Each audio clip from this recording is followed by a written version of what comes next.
Presidenta. Vamos a conversar con Laura Salamán, que es representante adjunta de UNICEF Perú. Esta institución ha lanzado una campaña titulada Quitémonos la venda. Esto para visibilizar y sobre todo combatir el abuso sexual a menores de edad. ¿Qué tal? ¿Cómo está? Muy buenas tardes. Gracias por atendernos. Muchas gracias, Jorge. Gracias a TV Perú por tenernos esta tarde con ustedes.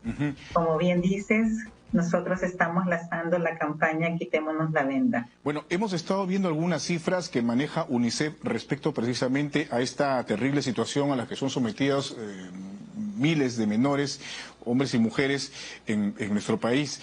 Y bueno, tenemos acá, por ejemplo, que un 99% de los abusadores sexuales son hombres y que incluso las situaciones de violencia sexual que viven las niñas y niños se dan lamentablemente en el núcleo de la propia familia, en el entorno, en el círculo familiar. Cuéntenos, por favor, qué más trae o ha revelado esta data que maneja la UNICEF. Muchas gracias, Jorge.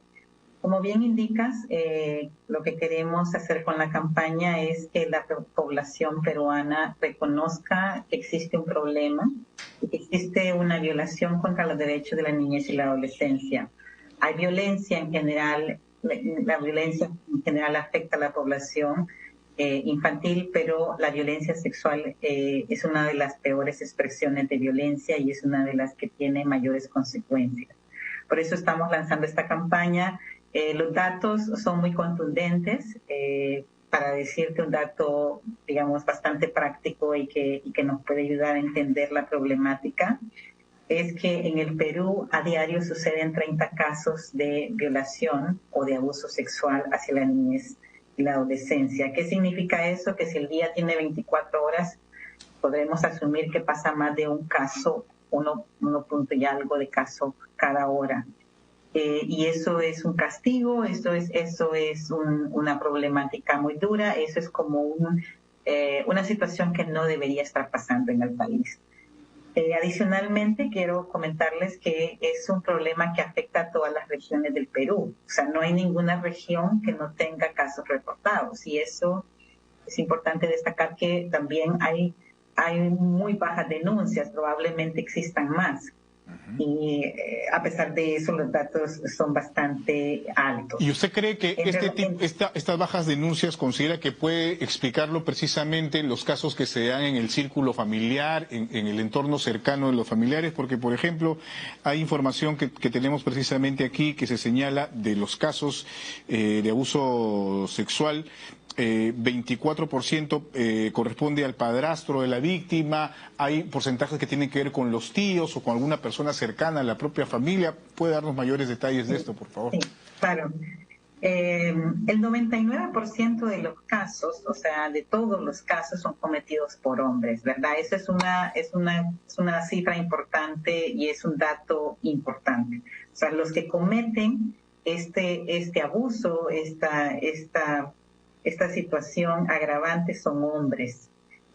No son monstruos, como algunos medios dicen, son personas conocidas de la víctima, son personas cercanas a la víctima, que adicionalmente su rol es protegerlos, no es cometerles esta situación.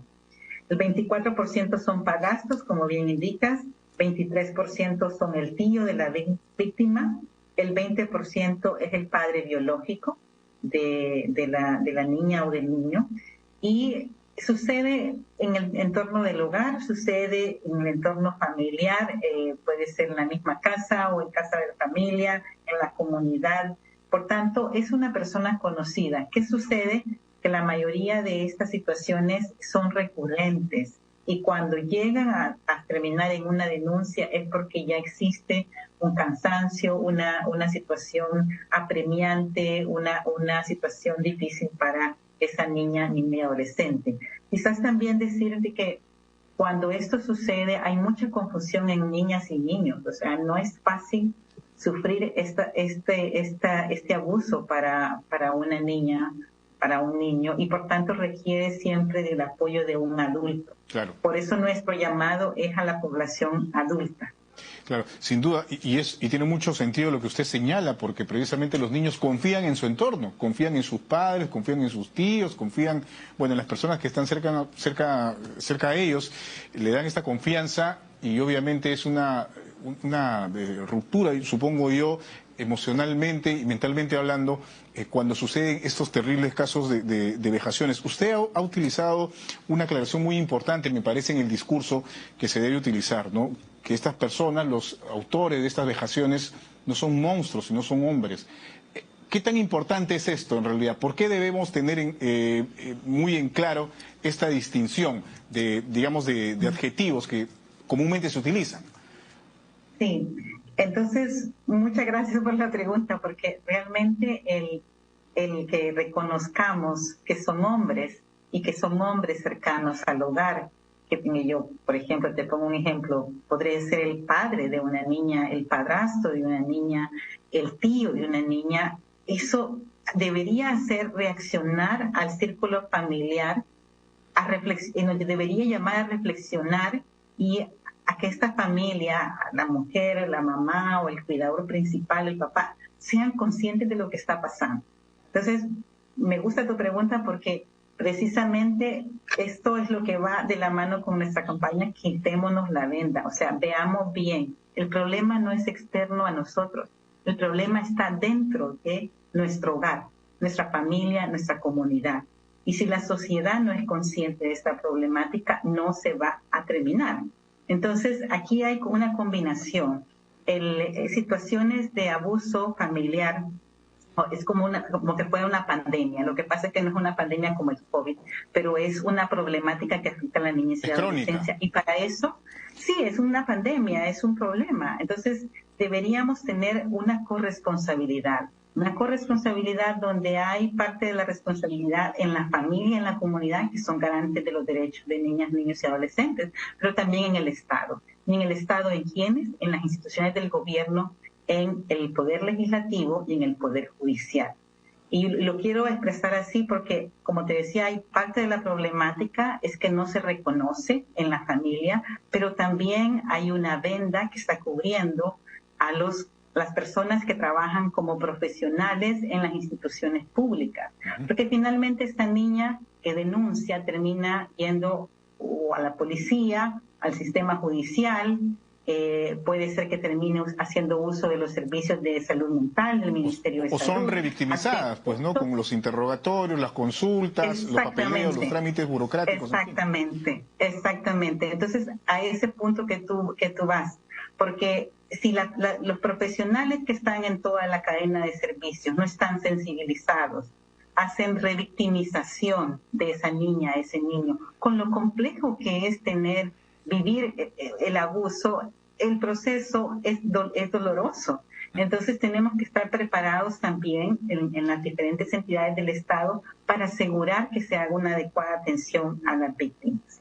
Y además el Ministerio de Educación también tiene un rol en este problema, porque debería también hacer uso, por ejemplo, de los lineamientos de educación sexual integral que se han aprobado para poder orientar a niñas y niños sobre su sexualidad, sobre quiénes deben o no deben tocar su cuerpo y por qué razones, ¿no? Eso nos daría elementos para que ellos vayan preparándose, pero no es suficiente, la familia también debe estar educada. Y es un poco complicado esto, ¿no? Porque finalmente, ¿cómo se combaten estas narrativas, estos discursos, lo que tiene que ver para reforzar el tema del enfoque de igualdad de género con la ideología de género, ¿no? Que son un concepto que para muchos no existe, pero que es parte de esa narrativa, ¿no? Que va en contra precisamente de campañas de educación importante que tiene que ver precisamente con el tema sexual y cómo se puede un niño o una niña desarrollar en una sociedad segura. Lamentablemente acá no existe eso. ¿Cómo se combate esto? ¿Cómo se puede hacer? ¿Qué falta por hacer? Sí, nosotros creemos que debe haber una parte preventiva, como te comentaba, donde hay doble responsabilidad, parte en la familia, en la comunidad, parte en las instituciones del gobierno como el Ministerio de Educación, pero también en los gobiernos regionales, ¿no? Que deberían tener programas de prevención de violencia y programas también de crianza, de orientación familiar para prevenir situaciones en el hogar, situaciones de este tipo en el hogar. También debe haber una respuesta una respuesta, una atención al caso cuando ya se presente, es decir, a la víctima. Y ahí sí creemos que debe haber un protocolo claro de atención.